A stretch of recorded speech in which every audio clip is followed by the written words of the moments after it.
Michael திமோஃபேவிச் Kalashnikov automatic கன்னை உருவாக்கின விஞ்ஞானி. எளிமையா சொல்லணும்னா AK-47 கலாஷ்னிகாவை உருவாக்குனவர் இவர் தான். இந்த மூவி ரீகேப்ல மிக்கேலுடைய வரலாறை தான் நாம பார்க்க போறோம்.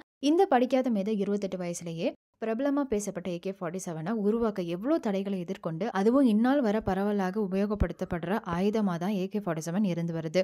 மிக்கேல் 1941ல 2ஆம் உலக போறப்போ டேங்க் டிரைவரா செயல்பட்டு நாட்டுக்காக போர்ல பங்கேற்று வந்தாரு.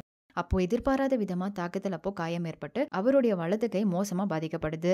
இது நடந்து சில நாட்கள்லயே அவர் நாட்டை சேர்ந்த சோவியட் மிஷின் கன் இக்கட்டான சூழ்நிலையின் போது செயலிழந்து போறதை கவனிக்கிறாரு.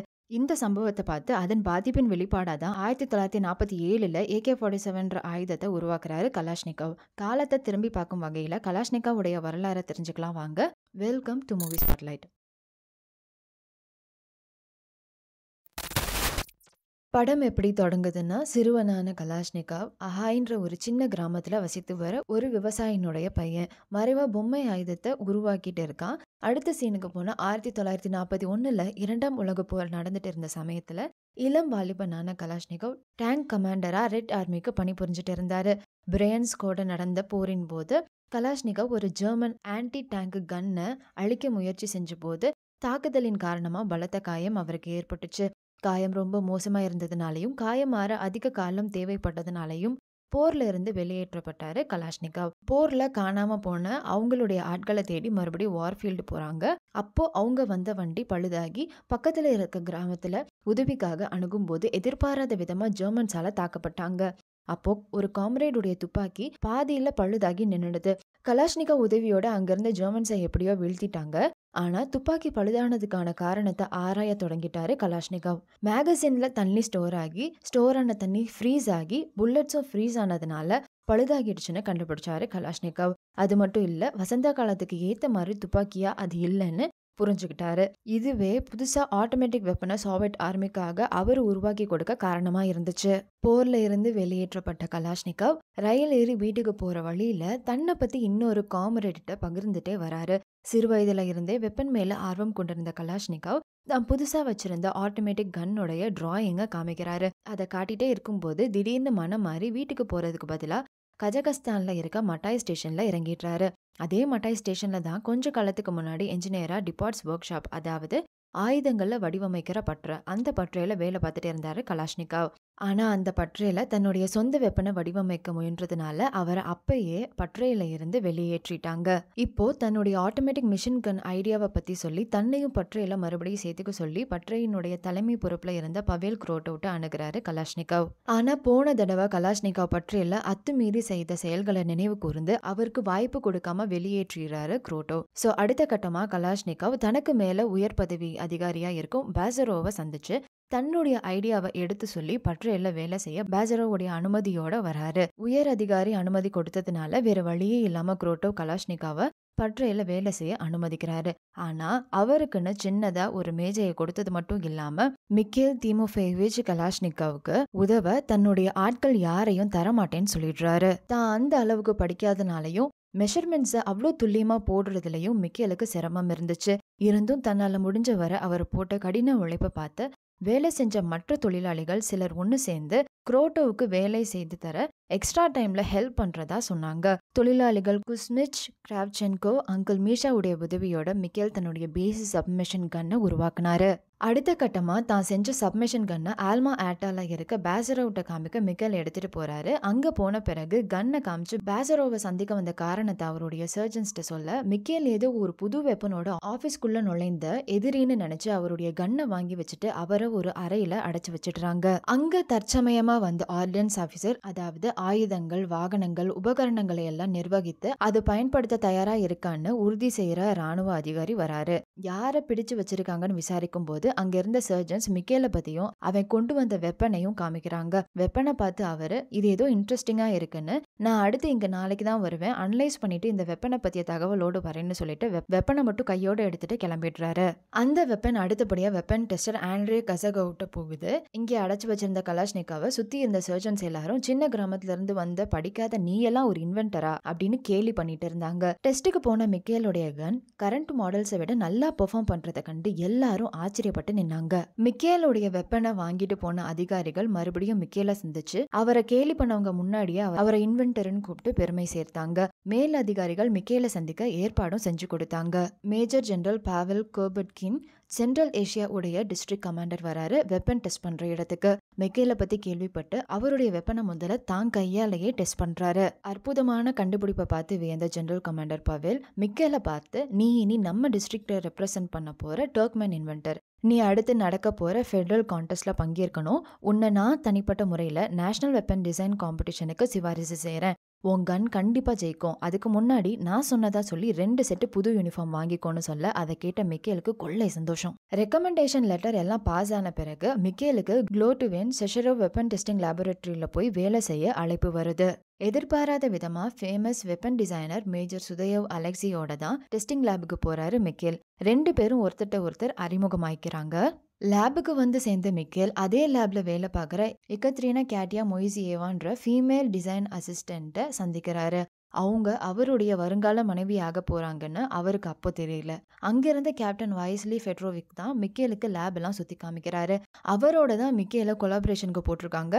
மிக்கேலுடைய வெப்பன் டிசைனை மேன்மைப்படுத்துறதுக்காக. கேப்டன் வாசிலி சொல்றாரு, இது மாதிரி அவங்க நாட்டினுடைய மிக சிறந்த இன்ஜினியர்ஸ் ஆன சபகின், கொரோவின், ருகவிஷ்னிகவ், சுதேவ் அலெக்சி போன்றவங்களுக்கு தனித்தனி டிபார்ட்மெண்ட் கொடுத்து நாட்டுக்கான மிக சிறந்த வெப்பன் டிசைன் பண்ண இடம் ஒதுக்கி இருக்கிறதாவும், அதுலயும் ஃபேமஸ் டீம்ஸ் மத்தியில உயர்ந்த டிசைனரான அலெக்சிவிச் டெகட்ரோவுக்கு தனி லேப் ஒதுக்கப்பட்டதாகவும் கேப்டன் வாசிலி சொல்ல, இப்படிப்பட்ட சிறந்த டிசைனர்ஸ் மத்தியில தன்னுடைய டிசைன் எப்படி வெற்றி பெறும்ன்ற பயம் மிக்கேலுக்கு ஏற்கனவே வந்துருச்சு. இந்த மாதிரி பெரிய பெரிய ஆட்களோட போட்டியே போட முடியாதுன்னு நினைச்சாரு மிக்கேல். ஃப்ரெஷர்ன்றனால வெப்பன் டிசைன் பண்ண மிக்கேலுக்கு ஒரு ரூம் மட்டும் தான் அலோகேட் பண்ணியிருந்தாங்க.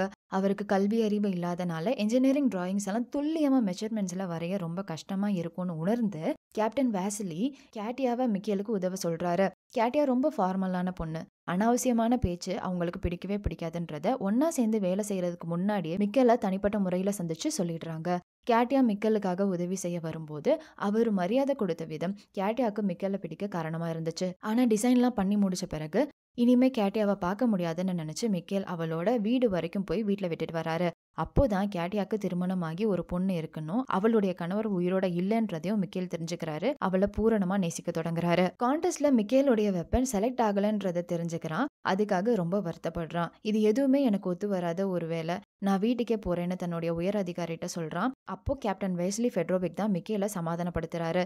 இந்த கான்டெஸ்ட்ல செலக்ட் ஆகலைன்னா பரவாயில்ல, அடுத்த கஜகஸ்தான்ல ஒரு காம்படிஷன் நடக்க போறதாவும் அது லைட் மிஷின் கன்ஸை உருவாக்குற காம்படிஷன்னும் அதுல பங்கேற்க சொல்லி டிசைனை டெஸ்ட் பண்ணி அப்டேட் பண்ண சொல்றாரு. அதுல பங்கேற்கிறதுக்காக டிசைனை டெஸ்ட் பண்ணி அப்டேட் பண்ண சொல்றாரு. 1944 ஆல்மா ஏட்டா கஜகஸ்தான்ல யாரு மிக்கேலுக்கு ரெக்கமெண்டேஷன் லெட்டர் எழுதி க்ளூட்பின் வெப்பன் டெஸ்டிங் லேபரேட்டரிக்கு அனுப்புனாரோ அவரு மிக்கேலை பார்க்க வர சொல்லி சந்திக்கிறாரு. வீட்டுக்கு போறேன்னு சொன்னியாமே, அதுக்கு உன்னை லேபுக்கு அனுப்புன, எனக்கு இருக்கிற நம்பிக்கை கூட உனக்கு உன் வெப்பன் மேல இல்லையா அப்படின்னு திட்டிட்டு கிளம்பிடுறாரு. கசகஸ்தான்ல பேசரோவுடைய உதவியோட வெப்பனை அப்டேட் பண்ணி டெஸ்டிங்க்கு அனுப்பின பிறகு கான்டெஸ்ட்ல பங்கேற்கிறதுக்காக அவரையும் வெப்பனையும் காம்படிஷனுக்கு எடுத்துட்டு போக செக்யூரிட்டியா கேப்டன் லோபோவை அனுப்பி வைக்கிறாங்க. இப்போ 2 பேரும் சேர்ந்து வெப்பனோட க்ளூட்வின் போகவிருந்தாங்க. ஆனா ரயில்வே ஸ்டேஷன்ல அவங்க போக தயாரா இருந்த நேரத்துல மிக்கேலுடைய தம்பிய பக்கத்துல இருந்த ரயில் வண்டியில கிரிமினலா குலாக் கேம்புக்கு கூட்டி போற வண்டியில பாக்குறான். குலாக் கேம்ப்ன்றது 1930 இருந்து 1955 வரை சோவியத் யூனியன் கிரிமினல்ஸ் எல்லாரையும் ஒன்னா போட்டு வேலை வாங்கின கேம்ப். அதுல பலர் இறந்துட்டாங்க, சிலர் மட்டுமே உயிர் தப்பினாங்க. மிக்கேல் தம்பி மிக்கேலை பார்த்து சந்தோஷத்துல அவங்களுடைய குடும்பத்தினரை பத்தி விசாரிக்கிறான். ஆனா மிக்கேலுக்கு இதை பார்க்க வேதனையா இருந்தாலும் எந்த பதிலையும் சொல்லாம அமைதியா இருந்தான். ஆனா இதை எப்படியோ துப்பாக்கிய வைக்க போன கேப்டன் லோபோ பார்த்துடுறாரு. அவன் யாருன்னு மிக்கேல்கிட்ட கேக்குறாரு. மிக்கேல் அவன் யாருன்னு எனக்கு தெரியாதுன்னு சொல்லிடுறான். லேபுக்கு போற வழியில துப்பாக்கிய காட்டி லோபோ மிக்கேலை மிரட்டி நீ யாருன்னு கேட்கிறாரு. சொல்ல போனா மிக்கேலுடைய தம்பி பேசினதை வச்சு மிக்கேலும் ஒரு தேச துரோகியா தான் இருப்பான்னு முடிவே பண்ணிட்டாரு. மிக்கேலுக்கும் லோபோவுக்கும் சண்டை நடக்குது. அதுக்கு அடுத்தபடியா தான் மிக்கேல் இது மாதிரி அவங்க அப்பா சோசியலிஸ்ட் காசுக்காக அவர்கிட்ட இருந்த நிலத்தெல்லாம் வித்துட்டதாவும், அதுக்கு பிறகு அவருடைய தம்பியை 8 வருஷமா பார்க்கவே இல்லைன்னும் இன்னைக்கு தான் பாக்குறதாவும் சொல்றான் மிக்கேல். இதுக்கு பிறகு 2 பேரும் சேர்ந்து க்ளூட்பின் கேம்புக்கு வந்து சேர்ந்தாங்க. மிக்கேல் கேட்டியாவை சந்திச்சான். 2 பேரும் ஒருத்தர் விரும்பினாங்க. மிக்கேலுடைய கன் இந்த லைட் வெயிட் மிஷின் கன் காம்படிஷன்ல நல்லாவே பெர்ஃபார்ம் பண்ணுச்சு. காம்படிஷன் ரிசல்ட்டுக்காக ஆர்வமா எதிர்பார்த்துட்டு இருந்த எல்லா டீமுக்கும் ஏமாற்றமே கிடைச்சது. அதாவது காம்படிஷன்ல எந்த வெப்பன் டிசைன் டீமும் வெற்றி பெறல. டிசைன் பண்ண எல்லா வெப்பனும் காம்ப்ளிகேட்டடா இருந்ததுனால அவ்வளோ சீக்கிரம் பெரிய அளவுல உற்பத்தி செய்ய முடியாதுன்றத காரணமா வச்சு எல்லா டீமையும் எலிமினேட் பண்ணிட்டாங்க.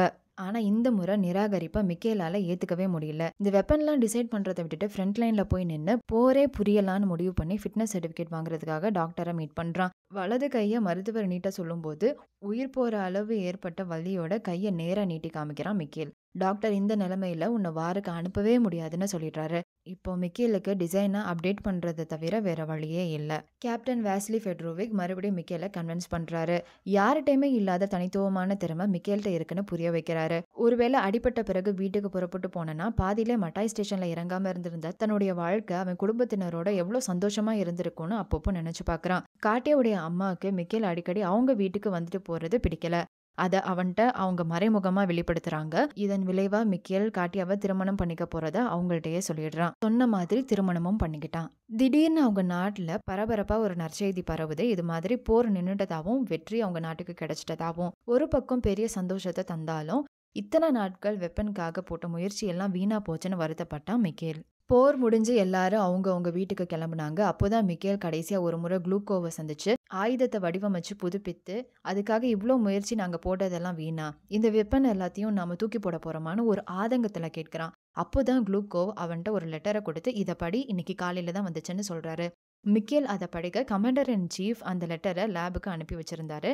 இது மாதிரி சோவியத் யூனியன் ஆர்மிஸுக்கும் கடற்படைகளுக்கும் அதிநவீன, அதாவது மோஸ்ட் அட்வான்ஸ்டு ஷூட்டிங் வெப்பன்ஸை டிசைன் பண்ணி கொடுக்கணும்னு சொல்லி அதுக்காக வெப்பன் டிசைனர்ஸ் எல்லாரும் லேப்லயே தங்கி வேலை பார்க்கணுன்றது ஆர்டரா அந்த லெட்டர்ல வந்துருந்துச்சு. இதுக்கு அடுத்தபடியா குளூக்கோவ் மிக்கேல் அவனுடைய டிசைனை அப்டேட் பண்ண புது டிபார்ட்மெண்ட்டையே அவனுக்காக ஒதுக்கி கொடுத்தாரு. போர்ல இருந்து திரும்பி வந்த சுத்தேவ் மிக்கேல சந்திச்சு அடுத்த வாரம் காம்படிஷன் நடக்க போறதாவும் அது புதிய ரைஃபிள்ஸை உருவாக்குவதற்கான போட்டின்னு சொல்றாங்க.